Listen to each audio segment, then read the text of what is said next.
faire une lecture dans Romains chapitre 8, verset 12. Romains chapitre 8, verset 12. C'est l'été? Ça se voit? Romains 8, 12. Ainsi donc, frères et sœurs, n'ayons aucune obligation envers notre vieille nature pour être contraints à vivre à sa manière. Nous avons une vieille nature et nous ne devons pas nous laisser avoir par elle et vivre à sa manière. Elle a sa manière de faire, mais maintenant nous avons une nouvelle nature. Je vous ai prêché ça l'autre jour, nous sommes une nouvelle créature et nous avons donc une nouvelle façon de faire, de vivre, de croire, de parler. Car si vous vivez selon votre vieille nature, vous mourrez certainement. Mais si par l'Esprit vous faites mourir les pratiques du corps, vous vivrez. Tous ceux qui sont conduits par l'Esprit de Dieu sont des fils de Dieu. Car vous n'avez pas reçu un esprit de servitude pour retomber dans la crainte. Au contraire, vous avez reçu l'Esprit qui fait de nous des fils et des filles, et par la puissance duquel nous crions Abba, c'est-à-dire Père. L'Esprit lui-même rend témoignage à notre esprit que nous sommes enfants de Dieu, et si nous sommes enfants de Dieu, nous sommes aussi héritiers de Dieu, co-héritiers avec le Messie, si du moins nous souffrons avec lui, afin d'être glorifiés avec lui. Amen. Amen. C'est un texte immense, il y a beaucoup de choses à dire là-dedans.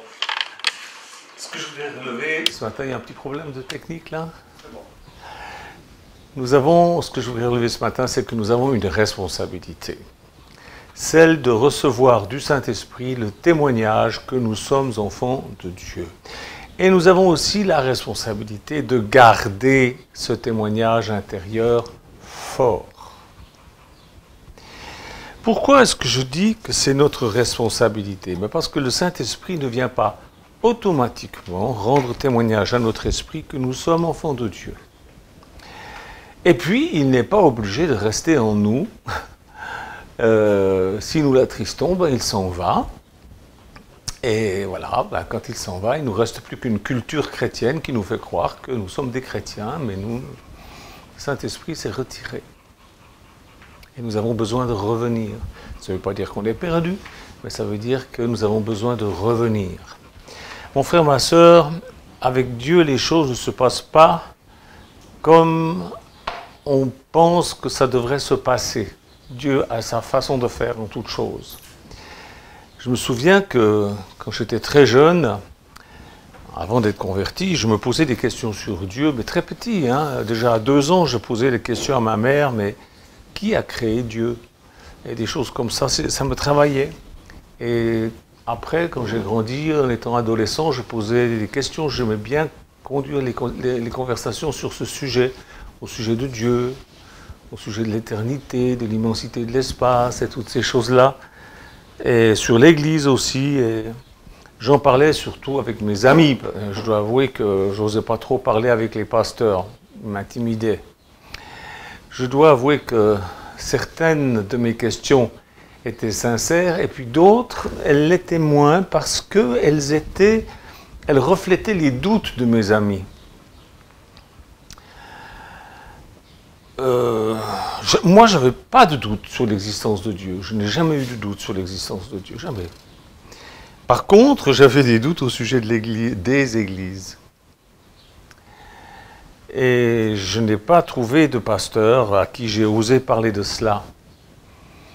Parce que quand je les entendais, je me rendais bien compte qu'ils étaient tous pleins de grandes certitudes au sujet de leur croyance, pensant que c'était leur croyance la meilleure. Et je me disais, c'est pas vrai, parce que tous se réclament du même livre, et ils se contredisent tous, donc il y a quelque chose qui n'est pas juste. Donc je me disais, c'est pas là qu'il faut aller chercher l'information. C'est pas vers eux qu'il faut aller chercher l'information. Alors un jour, je suis allé vers un prêtre catholique pour lui poser des questions. Et j'étais vraiment à bout. Je me rappelle, je m'étais mis à pleurer devant lui et tout, et il m'a expliqué comment faire pour devenir catholique. Et ça m'a paru tellement compliqué qu'il m'a découragé. Il m'a découragé. Alors c'est là que j'ai décidé de prier et de lire la Bible pour trouver les réponses à mes questions. Il faut dire aussi que j'avais vu ce film, La plus grande histoire jamais contée. Je crois qu'il est là, ce film, il doit être là sur... Est-ce que vous pouvez me le trouver? J'aimerais le montrer à ceux qui sont à la caméra. Oui, là ou quelque part. Non, non, peut-être... Enfin, si vous me le trouvez, voilà. Merci, c'est gentil. Si vous pouvez vous procurer, vous pouvez vous le procurer dans tous les bons magasins de... La plus grande histoire jamais contée. C'est ce film-là qui m'a poussé à lire la Bible. Donc voilà, c'est un film avec Max von Sydow, il y a Charlton Heston aussi, c'est vraiment un film magnifique. Et donc je commençais à lire la Bible, et puis pour trouver des réponses. Et quand ça s'est passé aussi à peu près la même chose quand j'ai reçu en 1999 le livre de Mormon, j'avais beaucoup de questions au sujet de ce bouquin, mais personne pour me répondre. J'ai reçu quelquefois des gentils missionnaires, vous savez, ces beaux jeunes gens qui viennent avec la cravate et puis la petite étiquette là. Mais ils avaient été formés pour évangéliser, et moi j'étais déjà évangélisé. Et ce qu'ils me disaient au sujet de l'évangélisation, comment mon âme pouvait être sauvée, toutes ces choses, je connaissais, je savais. Ils prêchaient le même évangile que moi, c'était pas ça dont j'avais besoin de savoir si le livre de Mormon était vrai ou pas. Si c'était quelque chose... donc, c'était pas tellement possible pour moi de... Et puis, j'avais toujours la nette impression que ce qu'il cherchait, c'était à ce que je devienne mormon. Et moi, il n'était pas question, il n'est toujours pas question que je devienne mormon.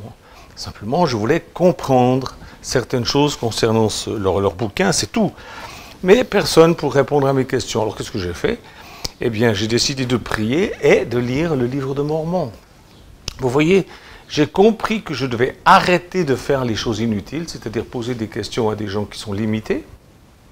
Même le plus grand des théologiens, il est limité. Moi, j'ai fréquenté des hommes de Dieu remarquables, mais ils étaient tous limités. Il y avait des questions, ils ne savaient pas. Alors, j'ai compris que je devais arrêter de faire des choses inutiles et que je devais faire celles qui étaient utiles, c'est-à-dire lire la Bible et prier. Et donc, quand j'étais jeune, là, j'ai commencé à lire la Bible, à prier, et je me suis mis à respecter du mieux que je pouvais les commandements de Dieu.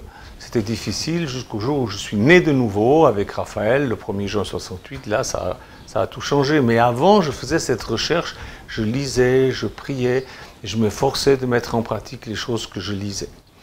Et c'est ainsi que j'ai découvert des réponses à certaines de mes questions. Et j'ai compris que pour certaines autres questions, eh bien, il faut continuer à avoir la foi, la patience, et que la révélation vient au moment de Dieu. Dieu ne vous jette pas un paquet depuis le ciel avec tout d'un coup. Non, on ne pourrait pas le supporter. Et ce matin, je voudrais vous responsabiliser dans ce qui concerne le développement de votre foi. Vous savez, je suis sûr de Dieu. Je suis absolument certain de Dieu. Les réponses importantes vous seront données si vous cherchez la vérité de la manière, de la façon présentée par notre Père Céleste. Vous ne pouvez pas chercher la vérité comme vous voulez. Il faut la chercher comme Dieu veut que vous cherchiez. Ce n'est pas à vous de décider. C'est lui Dieu, ce n'est pas vous. C'est lui qui décide comment on peut chercher pour trouver. Dieu sait si vous êtes sincère, Dieu sait si vous êtes disposé à agir conformément à ce que vous savez déjà être vrai, parce qu'il y a des tas de choses qu'on sait déjà être vraies. Par exemple, les lois morales de Dieu, on sait qu'elles sont vraies. Hein. Il faut essayer de les mettre en pratique de tout votre cœur, déjà avant de commencer à savoir d'autres choses. Je sais que vous devez étudier et prier et acquérir une plus grande patience, tandis que vous êtes en train de chercher les réponses que le Seigneur a pour vous. Il les a pour vous, il les tient en réserve pour vous. Vous savez, la disposition à être patient fait partie de votre recherche de la vérité. Ça, c'est quelque chose pour moi, j'ai dû apprendre, c'était très difficile parce que je ne suis pas de nature patient, je veux tout de suite. Et il a fallu que j'apprenne avec le Seigneur qu'il faut avoir cette disposition parce que ça fait partie de sa façon qu'il a de nous révéler les choses qu'il veut nous révéler. Et il y a donc un modèle établi par le Seigneur pour révéler la vérité. C'est le modèle de Dieu qu'on doit suivre et non pas celui qu'on pense être le bon en 3 points écrit dans un bouquin. Non, c'est pas comme ça. Ce que je fais en ce moment, qu'est-ce que je fais en ce moment? Eh bien, je vous enseigne le modèle établi par notre Père céleste pour rechercher la vérité et la trouver. Parce que vous devez avoir en vous le témoignage ferme par le Saint-Esprit que vous êtes enfant de Dieu et que ce que vous croyez, c'est vrai. Le témoignage des autres est mignon, mais il n'est pas forcément vrai. Pour avoir ce témoignage intérieur, vous devez faire le nécessaire pour l'atteindre. Et vous savez, les temps deviennent de plus en plus difficiles. En ce moment, on est un peu comme la grenouille qu'on a mis dans une casserole d'eau froide, d'eau tiède. On a mis le feu dessous et puis la grenouille, elle s'habitue à ce que ça chauffe. Puis un jour, ça va être bouillant, mais comme elle se sera habituée, la grenouille va se laisser bouillir. Eh bien, en ce moment, c'est un peu comme ça dans nos pays.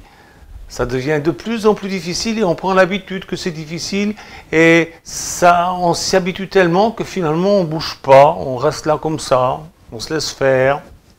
Les temps deviennent de plus en plus difficiles et vous devez avoir en vous le témoignage que vous êtes enfant de Dieu et que ce que Dieu dit, c'est vrai. Parce qu'il arrivera un moment où vous serez bouilli et ce sera trop tard. Arrivera un moment où les temps seront tellement difficiles, si vous n'avez pas en vous ce témoignage, vous allez vous écrouler et vous allez suivre l'Antichrist qui va venir en croyant que c'est le Christ. Parce que l'Antichrist va arriver durant notre génération. Et beaucoup de chrétiens vont le suivre parce qu'ils ne connaissent pas, ils n'ont pas ce témoignage à l'intérieur. Ils croient en Dieu, mais à leur façon. Et ça, c'est pas juste. Vous devez croire en Dieu selon la façon de Dieu. Mon témoignage ne pourra pas vous apporter beaucoup. Il pourra vous apporter que certaines choses. Et il ne pourra vous porter que jusqu'à un certain point. C'est bien de venir écouter ce que je vous raconte sur Révélation Bible ou sur YouTube. C'est très bien. Ou sur Facebook, c'est très bien. Mais il faut que, et c'est pour ça que je suis là, je vous enseigne à faire ce que vous devez faire vous-même. Pas simplement croire parce que Michel Janton l'a dit, ou parce que le pape machin l'a dit, ou parce que le grand saint machin l'a dit. Non.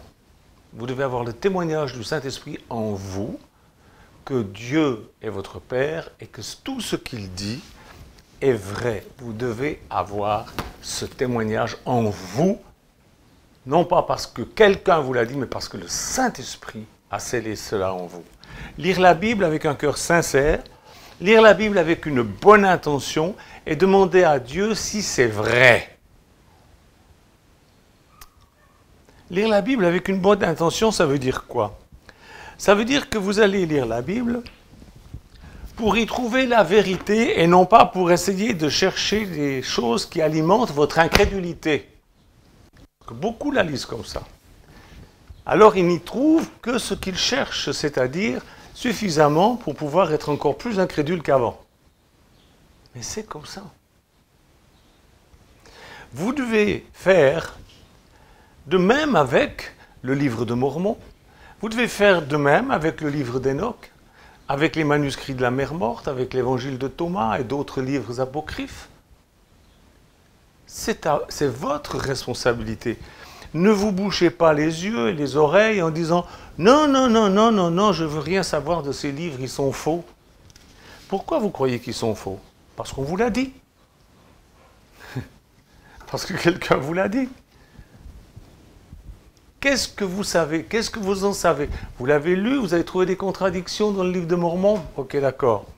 Ben, lisez la Bible avec une mauvaise intention, vous allez trouver aussi des contradictions dans la Bible. Un évangile raconte qu'il y avait 2 aveugles à Jéricho, un autre évangile raconte qu'il n'y en avait qu'un, etc., etc. Il y a plein de passages où vous pouvez dire non, la parole de Dieu, c'est pas la parole de Dieu. Ben, avec le livre de Mormon, c'est la même chose, avec le livre d'Enoch, c'est la même chose, avec tous les écrits, il y a suffisamment pour qu'on ne le croie pas. Ça dépend de votre intention. Quelle est votre intention? Qu'est-ce que vous en savez? Tant que vous n'avez pas lu dans un esprit de prière, avec un cœur sincère et une bonne intention. Vous n'avez que le témoignage des autres, qui vous disent ce qu'ils pensent. Mais vous devez penser par vous-même, avec l'aide du Saint-Esprit, pour avoir le témoignage du Saint-Esprit et non pas le témoignage des gens. Le témoignage des autres, des incrédules, des ignorants, des critiqueurs patentés, n'a pas de valeur divine. Pas du tout. Prenez un catholique et demandez-lui ce qu'il pense des luthériens. Moi, un jour, je suis allé à un séminaire tenu par des jésuites, et le jésuite s'est présenté devant nous, on était une trentaine d'hommes, et la première chose qu'il a dit, dans les années 1500, le diable a envoyé un homme, Martin Luther, pour créer une division dans la très sainte Église catholique. Mais gloire à Dieu, Jésus a pourvu en envoyant Saint Ignace de Loyola, j'arrive pas à le dire. Saint Ignace de Loyola, j'arrive pas à le dire. Voilà, ces gens-là pensent que les luthériens sont des hérétiques. Bon, ils le disent moins maintenant parce qu'ils essayent de les récupérer. Et puis les protestants, ils sont tout contents, ils y vont. Proteste plus. Prenez un protestant, demandez-lui ce qu'il pense des baptistes. Prenez un baptiste, demandez-lui ce qu'il pense des pentecôtistes. Prenez un pentecôtiste, demandez-lui ce qu'il pense des branhamistes. Prenez un branhamiste, demandez-lui ce qu'il pense des mormons. Prenez un mormon, c'est toujours pareil. Le témoignage des autres. Non, non, non. Moi, je ne veux pas le témoignage des autres. Je veux le témoignage du Saint-Esprit dans mon cœur. Dieu est vivant et il vous manifestera la vérité par le pouvoir du Saint-Esprit. Et vous saurez. Frères et sœurs, il faut que vous fassiez la promesse à Dieu et à vous-même d'agir du mieux possible.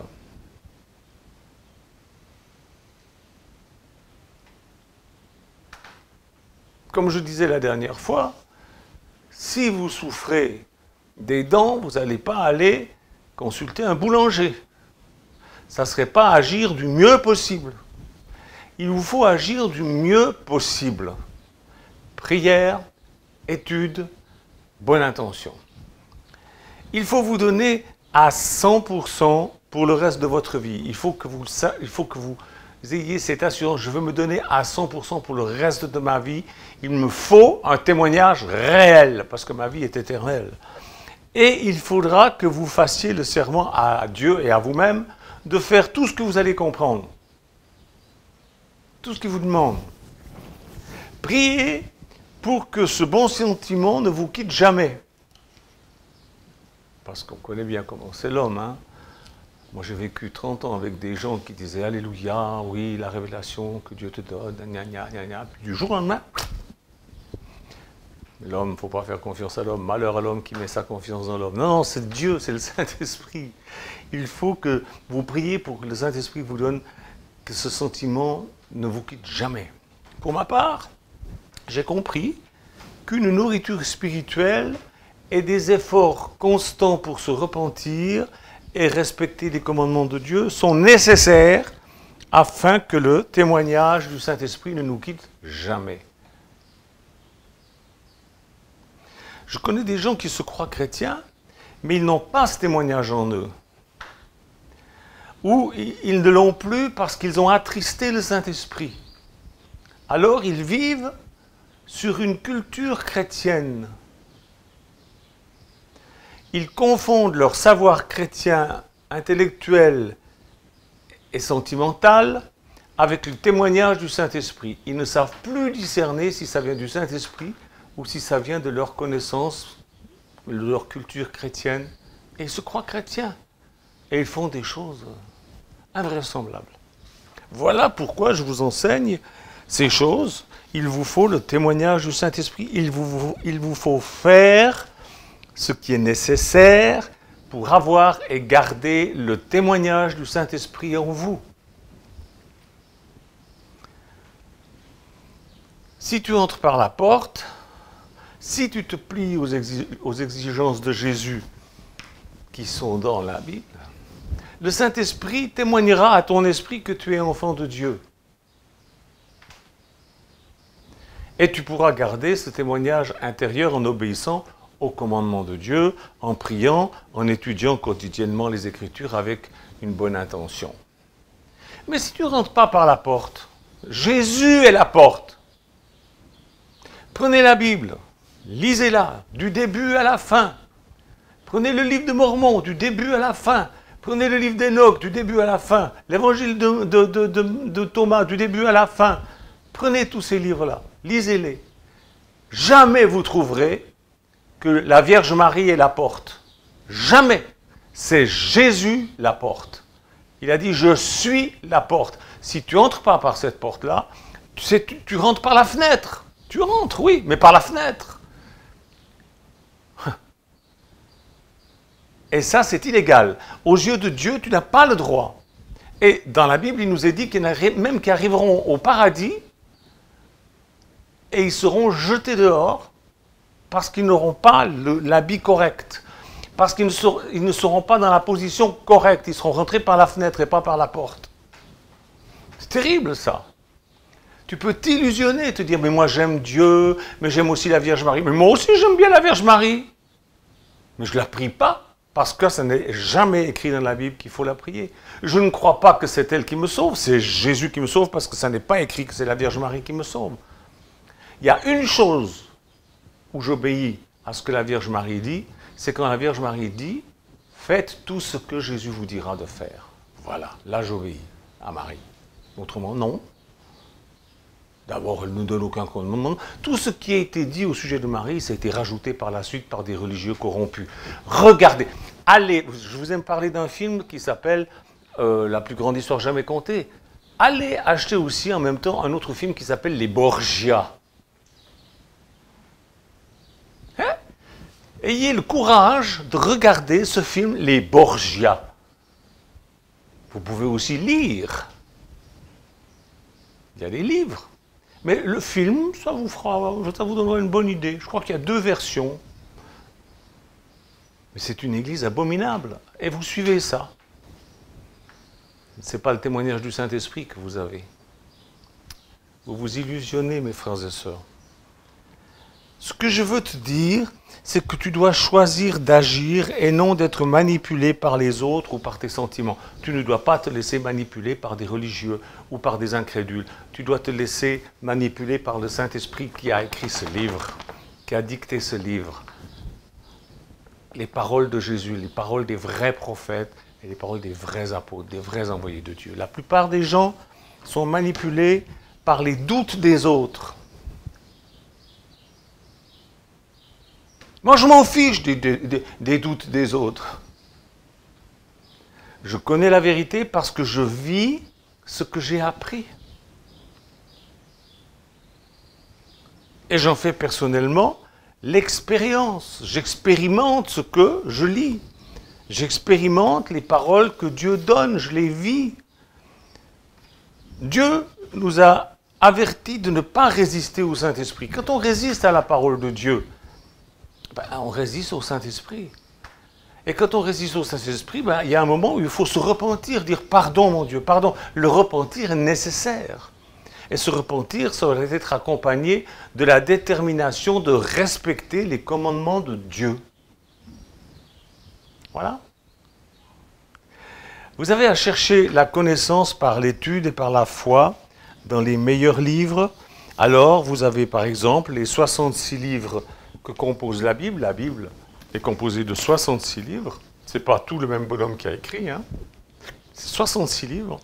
Vous aviez aussi d'autres témoignages qui sont excellents, des témoignages au sujet de Jésus-Christ qui sont excellents. Vous avez aussi le témoignage de serviteurs de Dieu vivants qui sont excellents. Mais faites le nécessaire pour avoir ce témoignage intérieur et faites le nécessaire pour pouvoir le garder vivant en vous. Si vous voyez un serviteur de Dieu qui vous dit des choses qui ne sont pas écrites dans la Bible, rejetez-le. Ne faites pas de sentiments. Il y en a un là qui sévit sur YouTube, maintenant ça fait 3 mois qu'il a fermé son clapet à camembert. Depuis 2014 ou 2015 à peu près, je crois. Il nous donne des dates du retour, enfin de l'enlèvement. Moi, la première fois que j'ai vu son bouquin, j'ai dit, c'est faux. Avant de l'ouvrir. Parce qu'il donne la date. Jésus dit, nul ne sait ni le jour ni l'heure. Mais lui, il a tordu ce truc-là. Il a réussi à en faire une espèce de mélasse. Et puis, plein de gens sont là derrière. Alléluia, ben oui, il a eu une révélation. Non, il n'y a pas eu de révélation. Personne ne peut le savoir, ni le jour ni l'heure. Vous ne pouvez pas. Mais oui, mais aujourd'hui, le Seigneur révèle des choses. Hein. Non, pas ça. Il faut être ferme. Quelqu'un vous annonce quelque... Et puis alors, hein, il a annoncé 3-4 fois la date, et c'était chaque fois faux. Et puis quoi? Ils ont l'air fins maintenant. J'ai correspondu avec une dame, une chère sœur en Christ, que j'aime beaucoup, ma femme aussi, nous l'aimons beaucoup. Ils sont souvent venus chez nous et tout. Et puis un jour, elle m'a dit, on était à table chez elle, avec son mari et sa fille, elle m'a dit, en se moquant de moi, « Ah !» Elle me met le bouquin sous le nez de ce monsieur. Elle me dit, « Ah, enfin un livre intelligent que je peux vraiment comprendre du début à la fin. » Alléluia. Lui au moins, il est clair, l'air de dire, toi, Michel Janton, t'es fouillé dans ta tête. Je n'ai rien dit parce que, bon, voilà. Et là, je viens de correspondre avec elle la semaine passée. Elle me dit, moi, j'ai jamais cru ces combinants à Claudinerski. Ah bon? T'as jamais cru ces combinants à Claudinerski? Les gens ne se rappellent pas. Ils ne se rappellent pas. Faites attention. Soyez sérieux. Soyez pas des girouettes. Fixez-vous sur les paroles de Dieu. Respectez vos alliances faites avec Jésus. Prenez la Sainte Seine régulièrement. Lavez-vous les pieds mutuellement. Et toutes sortes de choses sacrées que vous allez trouver dans la Bible. Nous, à la communauté, nous prenons le corps et le sang du Christ tous les soirs pendant le repas. Eh bien, le respect patient de cette alliance, ça nous apporte la bénédiction de Dieu. Et sans tout savoir, parce que je ne dis pas que je sais tout, sans tout savoir, nous pouvons connaître la vérité. 1, que Dieu est notre Père. 2, que Jésus-Christ, son Fils, est notre seul Sauveur et Rédempteur. 3, que le Saint-Esprit vit en nous. Et puis il n'y a pas que ça, il y a beaucoup d'autres choses encore. Nous pouvons savoir que nous sommes dans la bonne Église. Alors, tout le monde pense être dans la bonne Église. Mais encore faut-il savoir si cette Église est fondée sur les enseignements des apôtres. L'autre jour, je lisais aux frères et sœurs les articles de foi d'une certaine Église, et je crois que c'était le sixième paragraphe, il disait « Nous croyons que l'Église doit être organisée comme elle l'était au départ. » Ah bon? Relisez Actes chapitre 2 et Actes chapitre 4 et vous verrez que vous le croyez peut-être, mais en tout cas vous ne le vivez pas. C'est incroyable ça. C'est incroyable. Les gens s'illusionnent, s'illusionnent. Vous personnellement, il ne faut pas que vous soyez dans l'illusion. Il faut que vous ayez le témoignage du Saint-Esprit, que vous êtes enfant de Dieu et que vous êtes dans la bonne Église, que vous y êtes en sécurité. Nous savons que par le scellement de nos familles, nous pourrons rester ensemble pour l'éternité. Nous savons que notre repentir, nos repentirs et le pardon du Seigneur sont réels et absolument certains. En étudiant les paroles du Seigneur, en écoutant les paroles de ses serviteurs inspirés, ne vous inquiétez pas lorsque ces paroles vont à l'encontre des courants de pensée de ce monde. Ça a toujours été comme ça. Ça a toujours été comme ça. Le plus grand désir d'un enfant de Dieu, c'est de plaire au Seigneur et d'aider les prédestinés au salut à entrer dans l'Église. Ce n'est pas de plaire au monde. Aujourd'hui, pour plaire au monde, bah dis donc, il faut rejeter pas mal de passages de la Bible. Hein. Mon frère, ma sœur, laisse-moi te dire une chose. Quand tu as le témoignage du Saint-Esprit en toi, tu ne sais pas tout, mais tu en sais assez. Et avec patience, petit à petit, tu vas recevoir ce dont tu as besoin. Ne te lâcheras pas. Préparez donc votre esprit, mes frères et sœurs, et attendez-vous à entendre la voix du Seigneur parler en vous. Des pensées, des sentiments adaptés spécialement à votre cas, vous parviendront réellement. Mais il faut que vous commenciez par le b.a.-ba. Mes frères et sœurs, je peux vous assurer que si nous entreprenons et si nous poursuivons le voyage magnifique qui nous mène jusqu'à notre Père Céleste, que nous allons rejoindre bientôt, eh bien notre vie sur terre sera déjà meilleure. Mais entreprendre avec détermination le voyage avec Dieu, mais selon l'idée de Dieu et non pas selon l'idée des religions. Le Seigneur vous utilisera de manière remarquable pour faire du bien à votre entourage et pour réaliser ses plans éternels. Il vous utilisera. Il y a deux sortes de chrétiens. Je me rappelle de ma sœur Camélia qui m'avait dit, il y a deux sortes de chrétiens, Michel. Quelle sorte de chrétien tu veux être? Celui qu'on ramasse à la petite cuillère ou celui qui ramasse les autres à la petite cuillère? J'ai dit, je veux être celui qui ramasse les autres à la petite cuillère. Elle me dit, qu'il en soit fait selon ta foi, mais il y a du boulot. Bien sûr qu'il y a du boulot. Mais vous voulez être quoi? Quelqu'un qui est toujours en train de demander, d'attendre sur les autres? Non, vous avez le même Dieu que moi. Vous avez le même Dieu que l'apôtre Pierre avait. Quand il priait, quand je prie, quand Osborne priait, quand Raphaël priait, quand Branham priait, quand Joseph Smith priait, tous ces hommes de Dieu remarquables, Dieu les exauçait. Pourquoi vous exaucerez pas vous?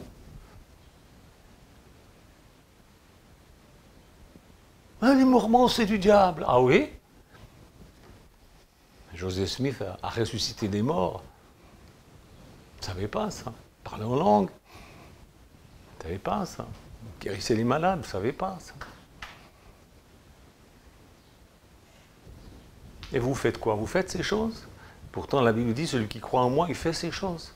Vous croyez en lui ou pas?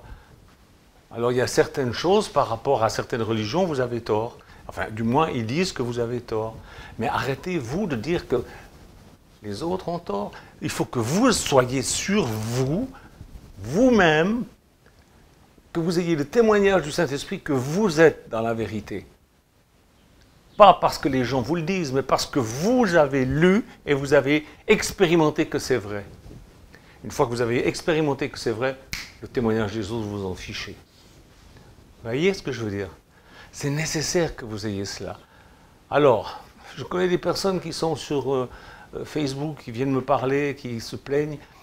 Il y en a beaucoup qui sont des personnes entre 50 et 65 ans. Vous êtes, normalement, vous devriez être plus sage que les gamins de 16 ans. Mettez-vous sur vos genoux. Vous ne pouvez pas aller sur vos genoux parce que vous avez des douleurs. Asseyez-vous et priez. Priez. Demandez à Dieu. Prenez votre Bible. Installez-vous confortablement sur une table. Parce que si vous la lisez au lit, vous allez vous endormir. Et puis lisez et réfléchissez. Soulignez les passages que vous pouvez mettre en pratique. Soyez sérieux dans votre étude. Vous allez changer. Vous allez voir que vous allez changer parce que le Saint-Esprit confirmera dans votre cœur ce qu'est la vérité. Et vous le saurez. Et personne ne pourra vous l'enlever. Et vous serez utile pour pouvoir accomplir le plan de Dieu. C'est ça qu'un chrétien doit être. Quelqu'un d'utile pour entrer dans le plan de Dieu et faire la part qu'il a à faire. Et vous avez des choses à faire. Vous avez des choses à faire. Une quantité de choses à faire. Vraiment. Voilà, c'est ce que je voulais vous dire encore ce matin. Bon, à partir de vendredi prochain, on change de sujet. Là maintenant, si vous n'avez pas compris ce que j'ai dit dans mes 10 dernières prédications, ça ne sert à rien que je vous en dise davantage. Que Dieu vous bénisse, que Dieu vous accompagne et soyez remplis de bonnes intentions. Les bonnes intentions de chercher et pour trouver. la vérité. Au nom de Jésus, mon Dieu. Amen. Merci Jésus. De garder le cœur de chacun et de chacune, non pas dans la tristesse, mais dans le réveil, dans le saint désir de faire ta volonté et non pas la volonté des hommes, si religieux soit-il. Merci Jésus. Amen. Amen. Au revoir, à bientôt. Dieu vous garde.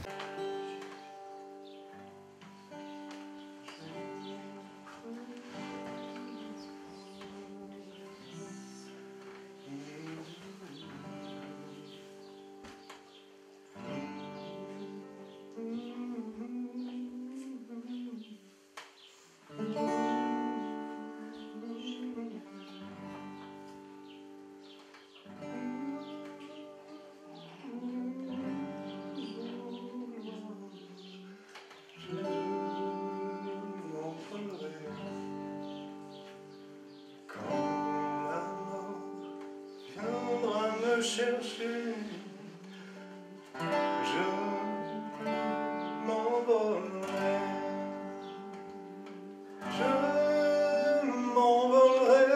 aux gloires, je m'envolerai, même si la mort vient me chercher, je